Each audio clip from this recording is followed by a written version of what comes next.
سلام، وقتتون بخیر. خوبین؟ خیلی خوش اومدید به کانال خودتون. ویدیوی امروزمون آموزش بافت لیفه. یه لیف حموم که خیلی ساده و آسون و پرطرفدارم هستش. در ادامه بهتون میگم که به چه قیمتی همونم بفروشین. قلابی که استفاده کردم شمارش 2.5، نخمونم این نخ نیست، فقط نشون میدم که ببینید 26,000 تومنه. نام و نشونم نداره، فوق العاده عالی، پنبه هم هستش. ایشالله با همین نخ یه لیف خیلی ساده آسون براتون آموزش میدم. اگه نمیدونم اسمش چیه، اگه میدونستم حتما بهتون میگفتم. من از نخ اکریل بافت استفاده کردم برای لیفم. یه حلقه تشکیل میدیم، نخ و شل بگیریم، گلابو از داخل این حلقه عبور بدیم، این یکی نخ روبرو رو بکشیم بیرون، حلقه رو رها کنید،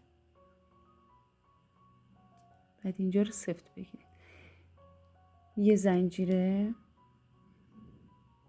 2 زنجیره و 3 زنجیره به حساب یه پای بلند، یه زنجیره، 2 زنجیره به حساب ما بینشون برای خونه. پس 5 تا زنجیره در ابتدا نخو میندازیم سر قلاب داخل این حلقه یه پای بلند. به این صورت 1 2 تا 2 زنجیره دوباره میام داخل این خونه یا همون حلقه یه پای بلند، 1 2 تا مجدد میام داخل این حلقه یه پای بلند. اگه دیدین اذیتتون میکنه این نخه رو یکم بکشین جمع بشه کار. مجدد 1 2 تا 2 زنجیره داخل این حلقه میایم یه پای بلند. باید این خونه ها 5 تا بشه. اینا 1 2 تا 3 تا 4 تا کامل شد. 1 2 تا زنجیره میزنیم، کارو جمع میکنیم به این روش. خب اینجا 3 تا زنجیره بافته بودیم، 5 تا، 3 تای اولی گفتیم به حساب یه پای بلنده. از زنجیره اولی 1 2 تا 3 تا. خب شروع میکنیم 1 2 3 داخل سومین زنجیره قلاب رو عبور میدیم، نخو. خب به این صورت یه بست کارو جمع میکنیم. 5 تا فضای خالی ایجاد شد. نگاه 1 2 3 4 5 تا. نخ پشت کارمونم کاملا جمع میکنیم. داخل اولین فضای خالی خب اول یه پای کوتاه میزنیم، 1 2 2 زنجیره به حساب یه پای بلند. خب باید داخل فضاهای خالی 3 پای بلند بزنیم، 1 2 سومی و 2 زنجیره هم باید بزنیم. ببینید 1 این 2 تا زنجیره به حساب یه پای بلنده. 1 2 3 تا پای بلند شد، 2 تا زنجیره برای فاصله و داخل همون فضای خالی 3 پای بلندم میزنیم مجدد. اولیشو که زدیم اینم دومین پای بلند و این یکی هم سومین پای بلند. میریم فضای خالی دومی، مجدد همینجا 3 پای بلند، 2 زنجیره، 3 پای بلند. این ردیف رو یا همین دو رو همین جوری میبافیم، 3 پای بلند، 2 زنجیره، 3 پای بلند.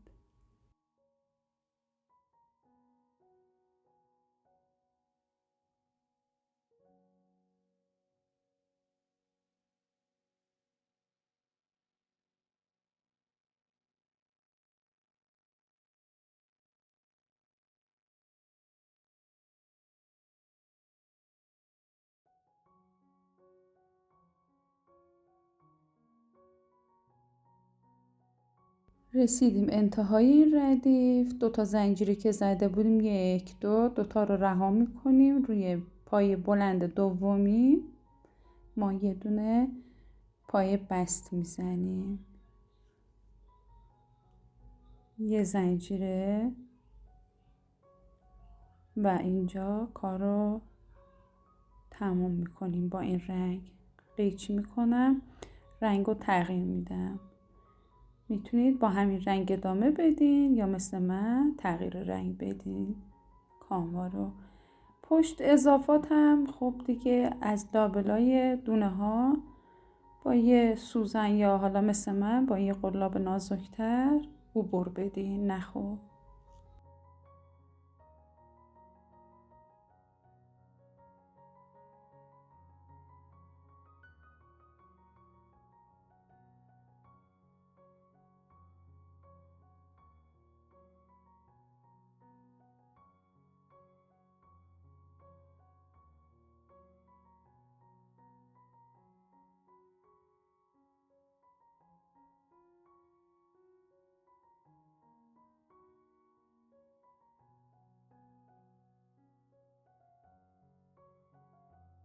اینم از تمیزکاریمون و این یکی هم موقع بافت از پشت کار عبور میدیم. نخو 5 ضلعی شد. یکی از گوشه ها رو انتخاب میکنیم. من اینو انتخاب میکنم، یه گره میزنیم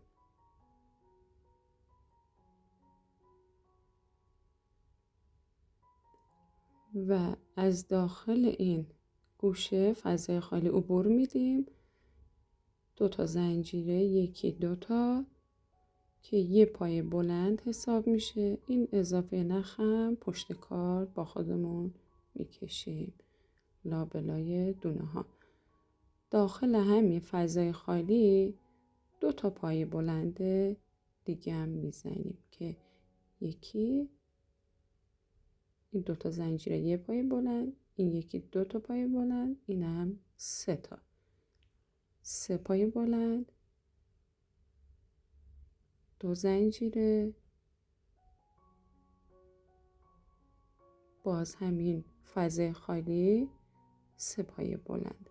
پس داخل گوشه ها 3 پای بلند، 2 زنجیره، 3 پای بلند.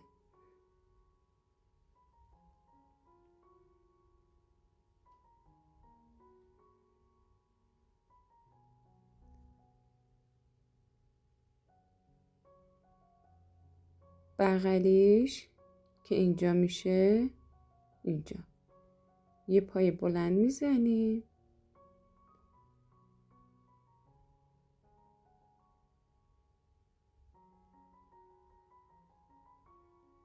دونه بعدی که کناریش میشه اینجا یه پای بلند دیگه هم میزنیم.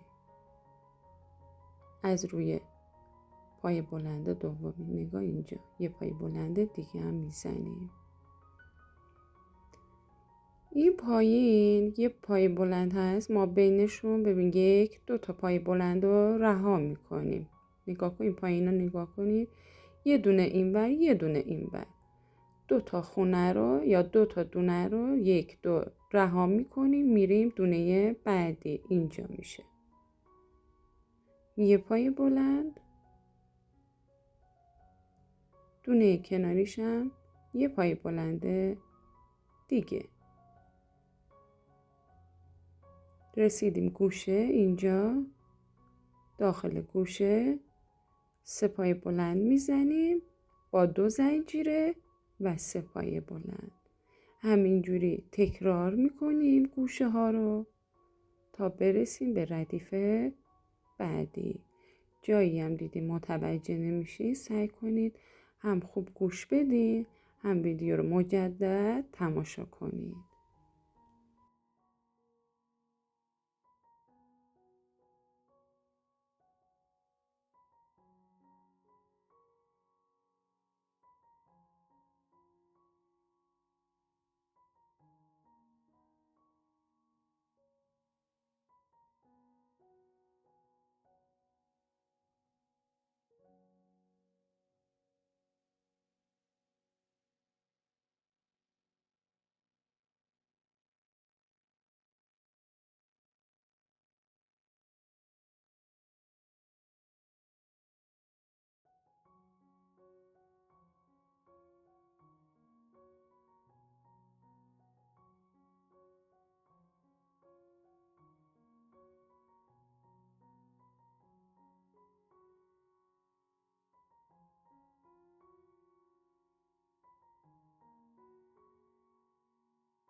خب اینجا یکی دو تا سومی زنجیره یا سومی گندمی یه پای بست میزنیم. کارمون جمع شد. دیدی؟ حالا میایم داخل این گوشه ها. از این چند تا دونه به این صورت رد میشیم. خب مجدد یکی دو تا زنجیره یه پای بلند حساب میشه. میایم اینجا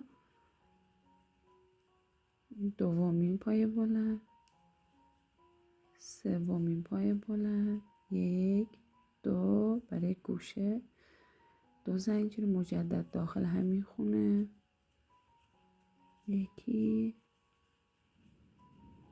دو تا و سه تا پای بلند.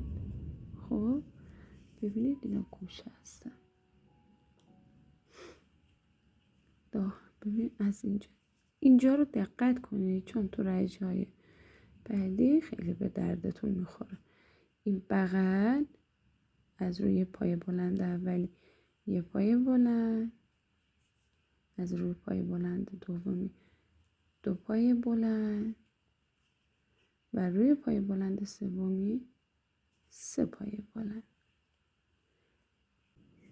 ببینید 1 2 3 و 4 تو هر رج دو تا اضافه میشه. رج پایین 1 2 تا بود، رج بالای 4 تا، رج بالاتر 6 تا، اون یکی رج 8 تا، بقیه 10 تا، دو تا دونه هامون دو تا اضافه میشه. خب رسیدیم اینجا 1 دو تا خونه باز مثل رج پایینی جا میذاریم. میام توی 1 2 سومی خونه یه پای بلند، دومین پای بلند، سومی و چهارمی.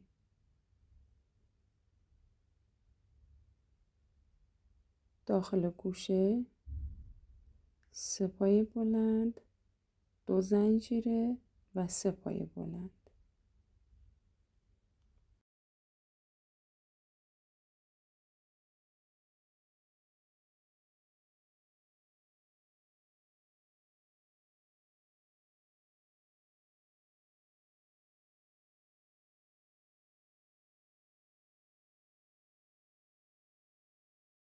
همین یه تیکه رو دور تا دور تکرار میکنیم. حالا من این یکی ردیف روبرومو میبافم. از روی پای بلندا یه پای بلند میزنیم از همشون، فقط اون ما بینشون یه دونه اینور یه دونه اونور جا میذاریم. یکی دو تا سه تا و 4 تا. فقط اینجا که میرسیم تو همه ردیفات دو تا دونه رو رها میکنیم. این وسط رو میبینید دو تا دونه رو رها میکنیم. 1 2 3 و 4. این پای بلندا افزایشیه. در ردیف بعدی این 4 تا میشه 6 تا. ردیفای بعدی 6 تا میشه 8 تا. مجدد رسیدیم به گوشه بافت که 3 تا پای بلند، 2 زنجیره و 3 پای بلنده. تکرار کنید تا بریم برای ردیف بعدی.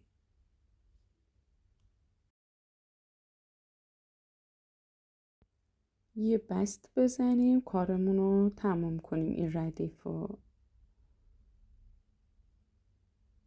1 2 روی سومی یه بست یا بافت نامرئی.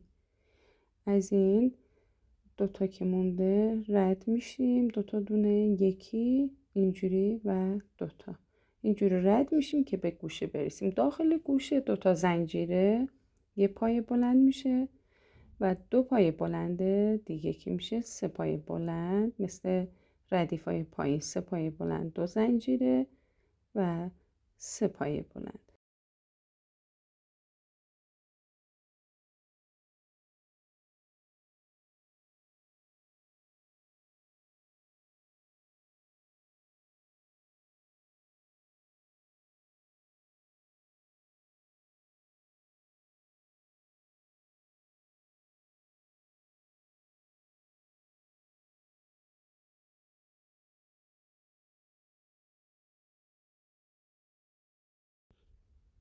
دو تا اضافه میشه دونه هامون. از روی پای بلندا یه پای بلند میزنیم. یه پای بلند 2 تا، دونه بعدی 3 تا پای بلند،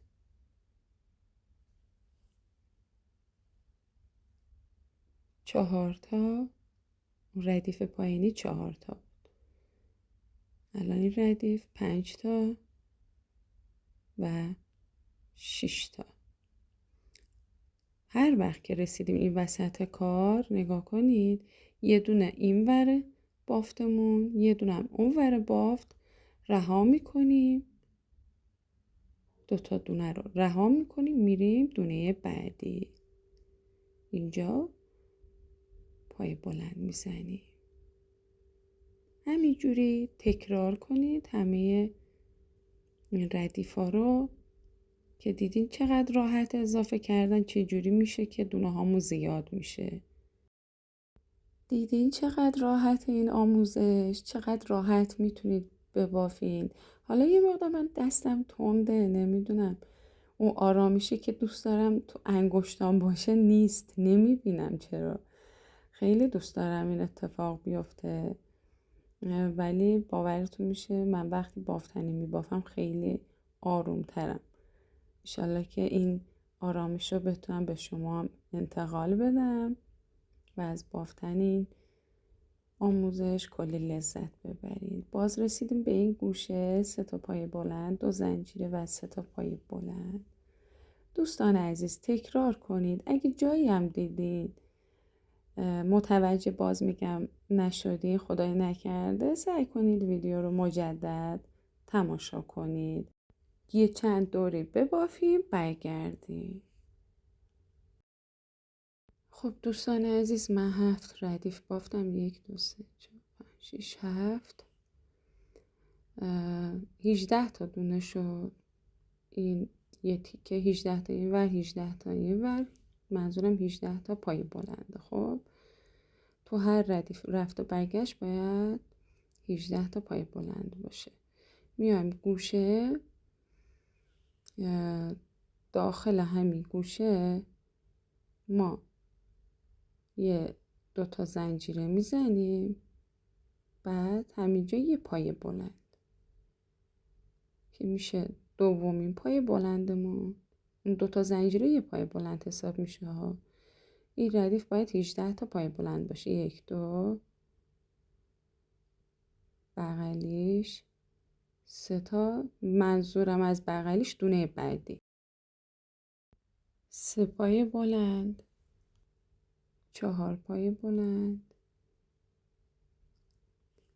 5 پای بلند، 6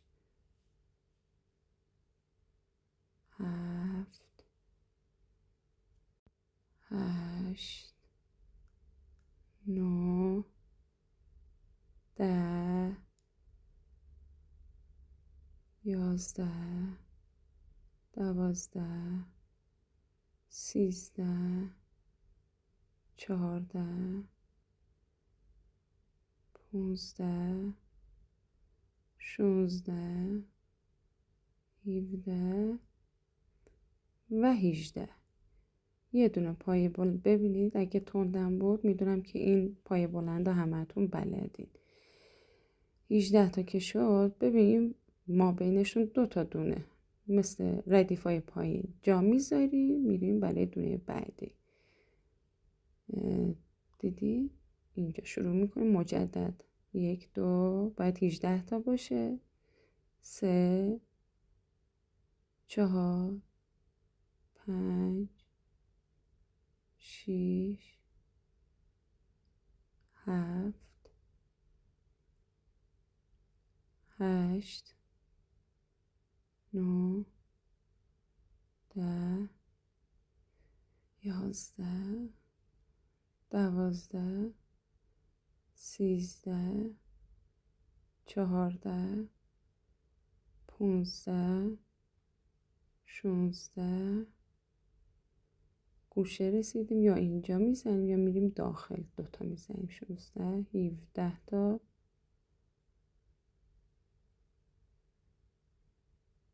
و داخل فضای خالی اون گوشه 18 پای بلندمون. دیدی؟ یکی دوتا زنجیره برمیگردیم، پشت کارم همینجور، یکی دوتا از بغلی شروع میکنیم، 3 تا 4 5 6. خب دوستان عزیز، اینجا هم 18 تا این ور این سمتشه، 18 تا هم اون سمت، وسطشون ما بینشون دوتا دونه رو میذاریم بدون اینکه نخو بندازیم سر قلاب. خیلی ساده هستش، به صورت رفت و برگشت یه چند رج میبافیم که دسته لیفمون آماده بشه.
خب دوستان عزیز، من 2 تا از اینا بافتم، دستم 8 ردیف بافتم و پشت کار باید رو هم قرار بگیره. این اضافات نخم میره داخل.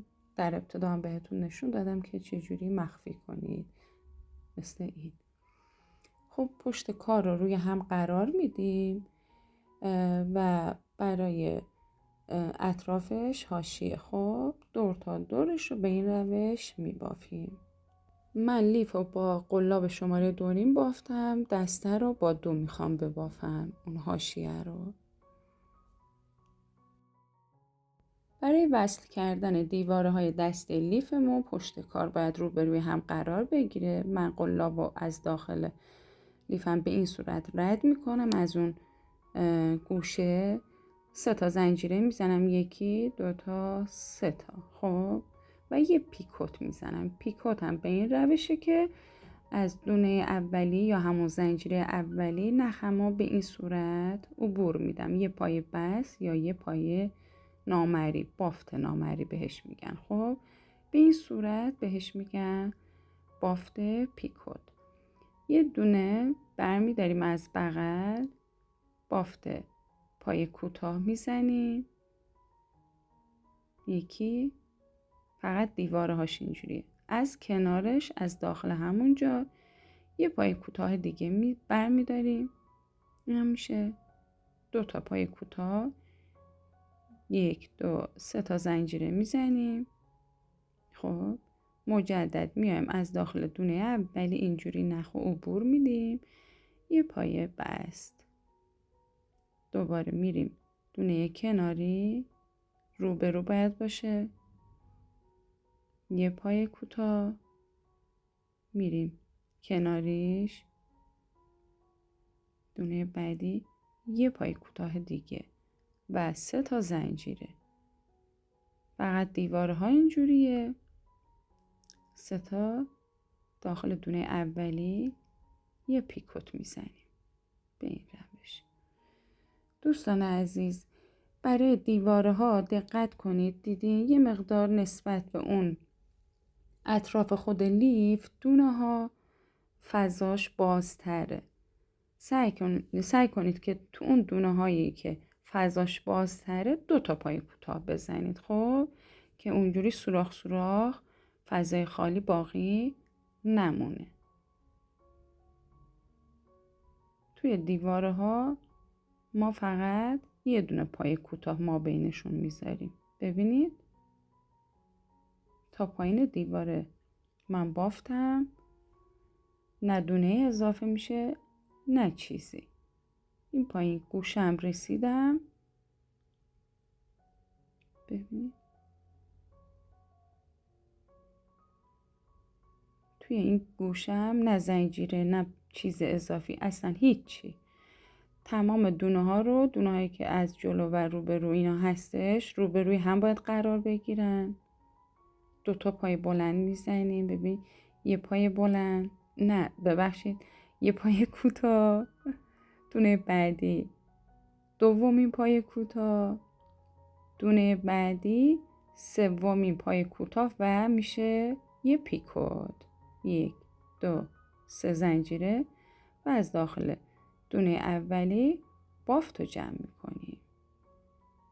مجدد دونه ها باید روبروی هم قرار بگیرن. یه پای کوتاه، 2 پای کوتاه، سومین پای کوتاه و یه پیکوت. 1 2 3 میایم دونه اولی بافت رو جمع میکنید، میشه یه پیکوت. دسته لیف نگاه کنید، یه پیکوت، یه پای کوتاه و دور لیف 2 پای کوتاه، یه پیکوت. هیچ دونه اضافه نکنید، دور تا دورش رو ببافید. خب عزیزان تمام شد. دونه آخری هم با هم ببافیم و فیکس کنیم کارو. یه پای کوتاه میزنیم این گوشه به این روش.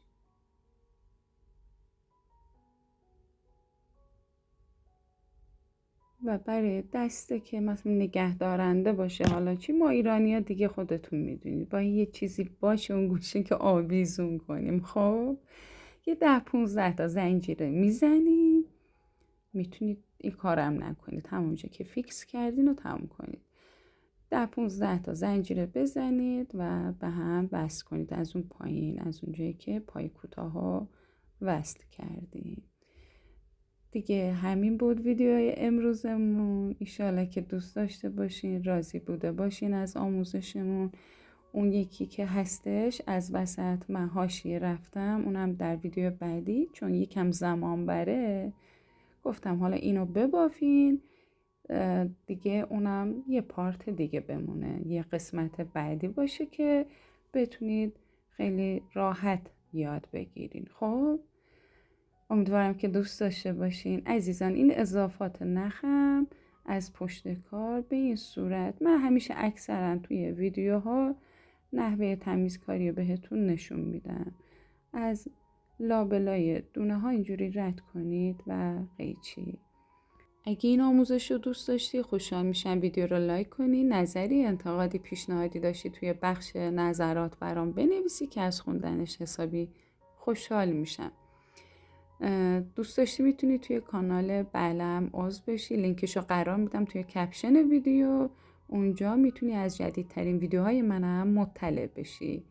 خب دوستان عزیز میتونی ببینید این دور تا دورش هم پیکوت بزنی، ولی من نیازی ندیدم. اضافات نخم با قیچی ببرش.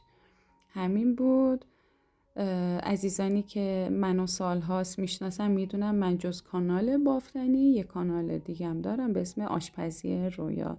لینکشو قرار میدم توی کپشن ویدیو، دوست داشتی اونجا با من همراه باش. تا ویدیوهای بعدی، خدا نگهدارت.